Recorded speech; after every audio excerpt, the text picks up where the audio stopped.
Янка Маур. Уривок з оповідання. Завошта. Мать і син усё ж таки сустрэліся вачыма. І ўсё, што было паміж імі і вакол іх, адразу знікла.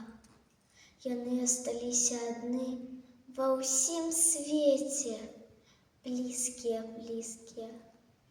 Навошта Мішу туляцца тут, калі там мама? Хіба можна жыць без мамы? Невядомая сіла падхапіла хлопчыка і кінула наперад. «Мама! Мама!» Пачуўся такі крык, што заглушыў нават мотор. Маці на міг прыўзнялася, хіснулася насустрач сыну, але зараз жа адвярнулася і стала глядзець у другі бок. Многа рук схапілі Мішу і павялі ад машыны. Але ўжо было позна.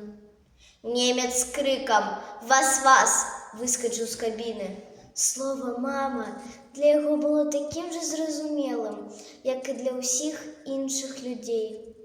Саскочылі з машыны і паліцаі. «А ну, давайце сюды сына!» – крыкнулі яны.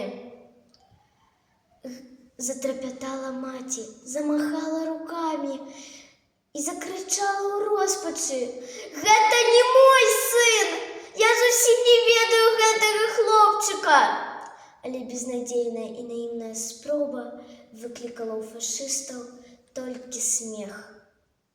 Праз хвіліну мама прагна абдымала і цалавала Мішу.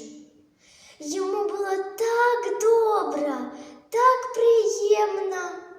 Нібы цяпер ужо скончыліся ўсе трывогі, і для іх настала шчаслівае жыццё.